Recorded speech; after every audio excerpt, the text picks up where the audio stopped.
Labadiena. Taigi aš daugiau kalbėsiu apie projektus ir jų siekinius, rodiklius, rezultatus.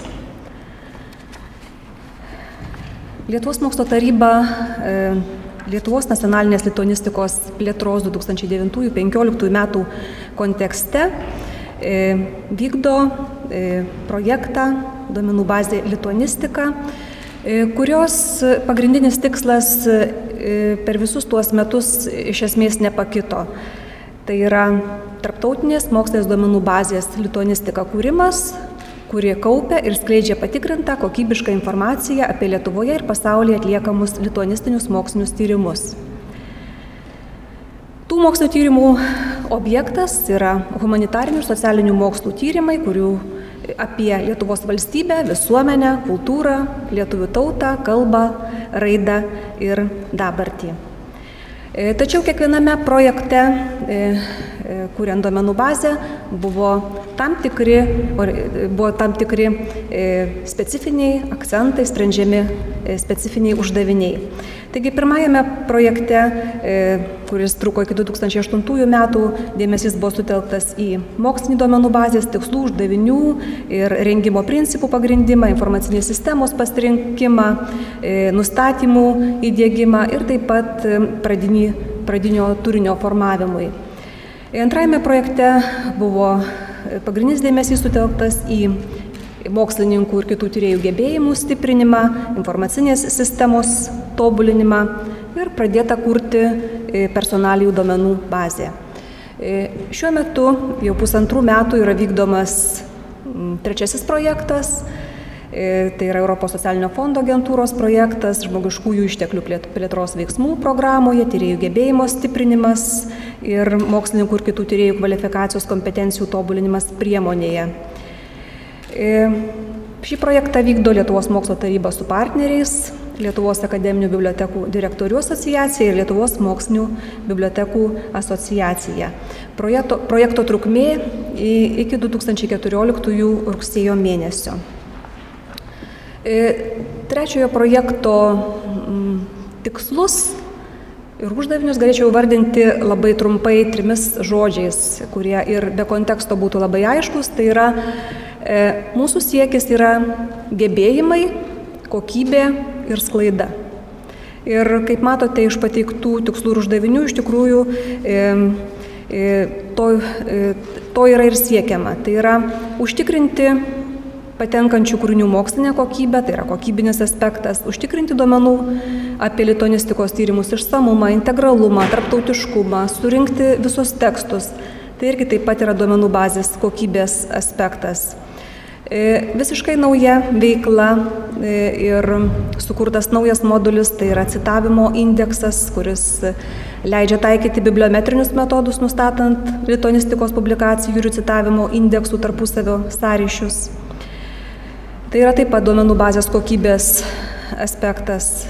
Užtikrinti duomenų bazės sąsajas integraciją į tarptautinę mokslinės informacijos erdvę ir lituanistikos kaip pasaulio žinijos dalies sklaidą. Tai yra lituanistikos duomenų bazės sklaida. Išsiaiškinti humanitarinių ir socialinių mokslų vartotojų bendruosius informacinius poreikius ir duomenų bazės plėtros poreikius, tai yra ir mokslininkų gebėjimų stiprinimui ir duomenų bazės kokybei gerinti. Taip pat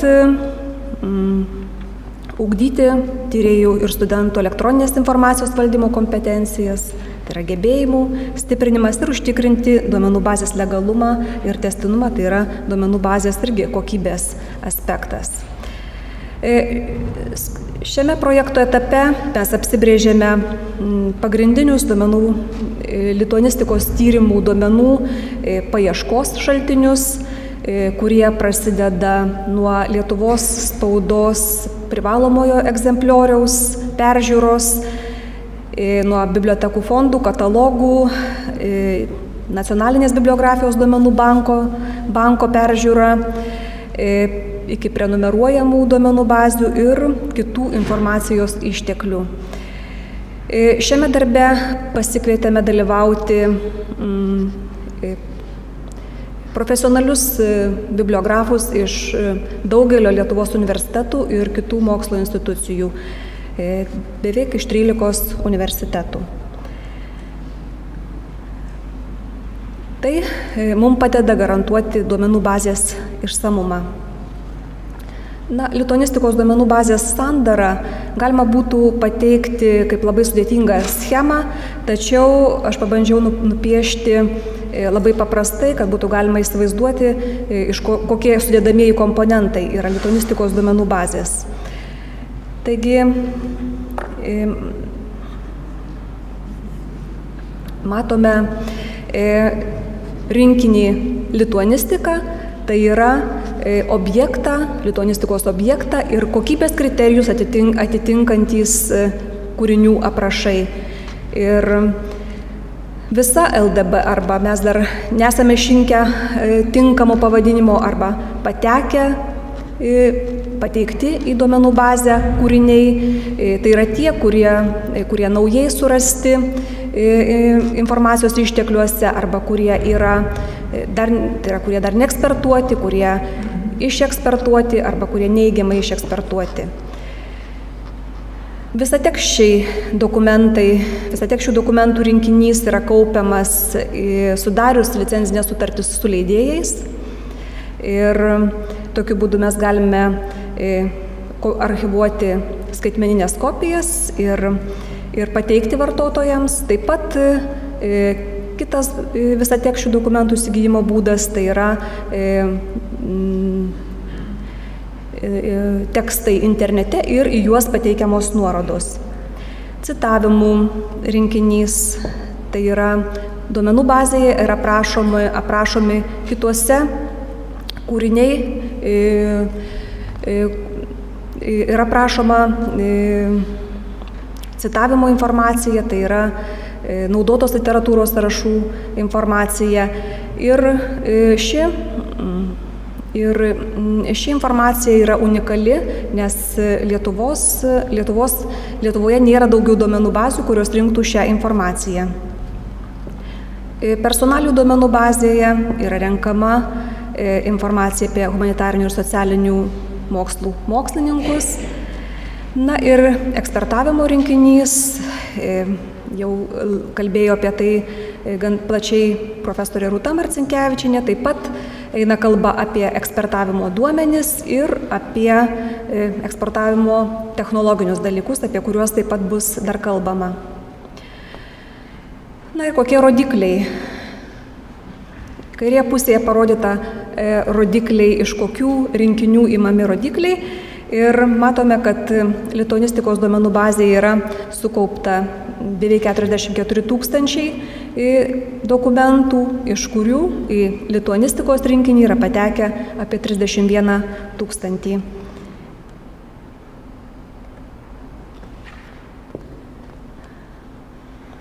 Lituanistikos kūriniai yra publikuojami įvairiose šalyse ir mano diagramoje matome, kad Lietuvoje publikuoti kūriniai sudaro 90% ir 10% kitose šalyse.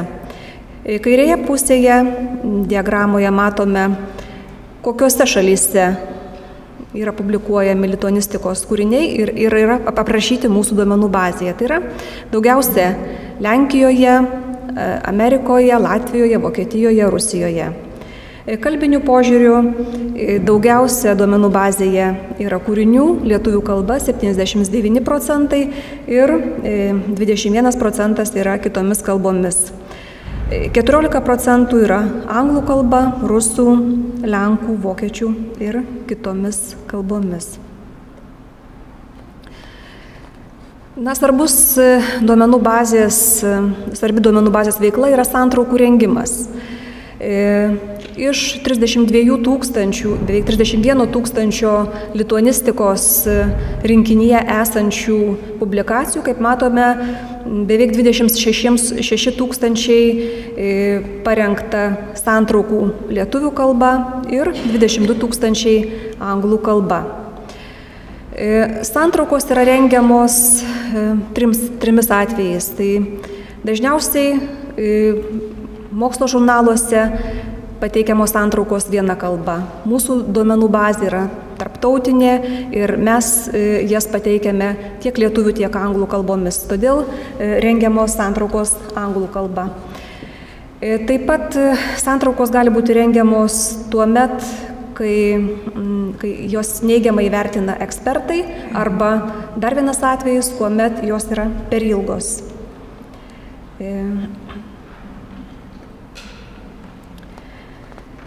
Kaip minėjau, duomenų bazė yra unikali dėl savo citavimo įrašų rengimo ir manome, kad tai galėtų būti vienas iš vertinimo publikacijų rodiklių šalia kokybinio vertinimo.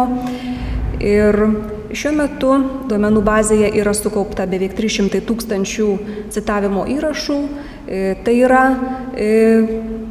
įvedama tokia informacija apie įrašą, pagal kurį jį galima būtų identifikuoti. Tai yra trumpa informacija. Citavimo įrašai yra kaupiami iš knygų ir straipsnių naudotos literatūros sąrašų. Deja, pasitaiko žurnalų, mes pagal Nijolės analizę, jų yra daugiau negu 30, kurie nepateikia literatūros sąrašų teksto pabaigoje, o tiesiog pateikia tekstinės nuorodas. Taigi tokie citavimo įrašai yra nerenkami ir nebus atspindimi duomenų bazėje.